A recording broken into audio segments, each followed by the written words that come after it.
Yeah, I want to ask you about the popularity of branched chain amino acids. Why is it so popular? Everybody seems to know about them.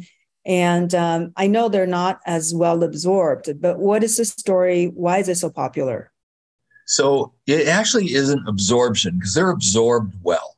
Absorption means it went from your mouth into your small intestine and it got into your bloodstream. So Okay. branched chains absorb well. In order to make protein in the body, there's 8 amino acids called essential amino acids that are needed for virtually every protein in the body. And if you don't have even one of them, or if you're lacking one of them, you can't make the protein. It's sort of like we're going to make a car, and our basic minimum of a car is we have to have a frame and 4 wheels and a motor and a steering wheel. Now, I send you, and you have a factory, but you have no space to store any extra things. So in our bodies, there's no storage pool for protein. Like it either gets made into your body part, your muscle and your organs and your bones, or it's converted into something which you use for fuel.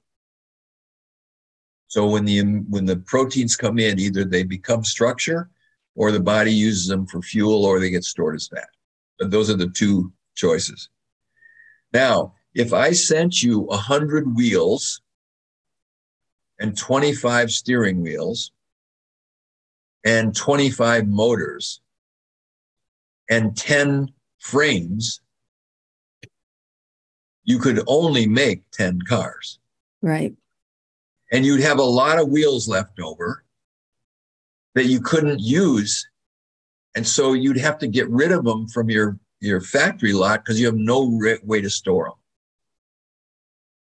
And so plant proteins so in order to make proteins, you need a certain balance of the 8 amino acids. And if you're eating foods which have, say, very low levels of lysine or methionine, these are very low in vegetable protein and leucine too, that you don't have enough of those because those are in every protein. So if you did a big workout that day and now your body wants to rebuild those muscle fibers and you have a big plant-based shake and it's deficient in leucine and methionine and another amino acid, essential amino acid. When that cell is saying, I need these things to make this muscle, and you're not giving me enough of them. You gave me a lot of wheels and a lot of steering wheels and a lot of motors, but I don't have enough frames. And so it can't make the muscle. And what happened with me is I had a year's backlog, because I had decided to become a vegetarian. And I had a backlog. I wasn't getting enough proteins. And so when I then started taking Perfect Amino, my body was like, oh yeah, the liver's supposed to be this big, but it's only this big. Okay, let's build it up to the right size. Okay. So you're saying the branched chain amino acids has too many excesses. No, it's only 3. It's only 3 out of 8. Right. Leucine, isoleucine, valine. These are essential amino acids. Right. There's only 3. So you put that in and you can do them. This is measurable. So the difference between an amino acid or protein and the other 2 macronutrients, fats and carbohydrates, is that amino acids or proteins have nitrogen. And fats and carbohydrates don't have nitrogen. So you can do a balance study on something. You can say, okay, I'm going to give you 100 grams of branched chain amino acids. And 100 grams of branched chain amino acids equals out to about 16 grams of nitrogen. Now, if that nitrogen becomes flesh or immune cells or enzymes, your body keeps the nitrogen. If your body can't use the nitrogen because it doesn't have the other stuff it needs to make it into structure, then it's going to get peed out. Mostly urine is getting rid of, or one of the main aspects of urine is getting rid of nitrogen waste. Urea is nitrogen.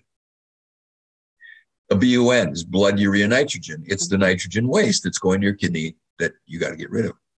So if you do a balance study on, okay, and you do it for a couple of weeks so that you can get a good average. I take in 16 grams of nitrogen in the form of branched chain amino acids. And then I collect urine for 24 hours and measure how much nitrogen came out. Guess how much comes out? 16 grams. Yeah. It all comes out. If you're not eating anything else, it all comes out. It's not usable. Now, people aren't just eating branched chain amino acids, and they're eating other foods. And probably it's not a zero. This formula is called net nitrogen utilization, like how much nitrogen got utilized by your body to make something. So it's probably not zero, but it's really low. Yeah. So you might as well have a banana, because most of what you're taking with branched chain amino acids is to get turned into fuel. It gets turned into calories and the body burns it. So if you read the literature carefully on branched chain amino acids, it's just like most of the nutritional science on a lot of stuff is just all baloney. I guess all baloney. I had a patient who had chronic fatigue. She's a doctor, and I treated her and she got better. And she said, geez, I'm so excited by the stuff you're doing. And she happened to be the program chairman for the American College of Nutrition. And she said, we have our annual meeting. I want you to be one of the keynote speakers. Okay. So I talked to some friends and they said, I wouldn't go there because the source of the American College of Nutrition is the whey protein industry. And the whey protein industry needed scientific backup that whey protein was the best thing that there ever was. And so they financed it, and the American College of Nutrition got this money, and it's sort of a front group. This is what I was told. So he said you probably shouldn't go there because they're not going to like what you're going to have to say. Because if you do the balance study on whey protein, it's only 16% of the nitrogen is retained. Whey is actually a lousy protein. Now it doesn't hurt you, and if you tolerate dairy, it tastes good. But if you're trying to build lean body mass, it isn't very efficient. There's a big place down in Miami, which is trains football players and strength training coach. And he's one of the best guys in the world. And he was having his guys take 200 grams a day of whey protein. And the gastric upset that they had sort of chronically, bloating and gas, and they just couldn't take all the dairy protein. And I said, just give them 10 tablets of amino acids 3 times a day of Perfect Amino. And their gastric stuff will all go away, and you will see way better gains in your strength training. And he wrote me back and he said, holy smokes, this is like a miracle. Amazing. Because all these guys are so happy with me now because I'm not forcing them to take all this whey protein. Do you think the marine collagen, which is very popular, do you think that's in a similar category as whey protein, as just very limited amount of amino acids? Well, animal collagen, like the collagen that's sold in stores is skin or feathers or bills or hoofs. That's where they get the collagen. Does not have tryptophan. It's missing an essential amino acid. Okay. So probably you get some tryptophan. And I'm not saying that collagen doesn't do anything, but it's, if you take Perfect Amino, you get all 8. And you'll get the maximum nitrogen retention and the maximum effect of anything. And I'm not telling people don't eat any foods, because foods are fun, and taking amino acid tablets or powders isn't that much fun. But we're trying to get to where people have adequate intake of amino acids so they can keep their bodies as genetically good as they're able. Yeah. And that's a challenge. Yeah. For most people, and most people don't even know. And most doctors have no idea. So I went to this American College of Nutrition. I do this lecture. And there's like 300 people in this room. And these guys are PhD dietitians and biochemists and MDs. And their jaws about dropped to the ground because they never heard any of this stuff. And I was supposed to have 15 minutes for questions, and the questions went on for 45 minutes. The next speaker was delayed by a half an hour because the audience was so like, Why didn't we ever learn this?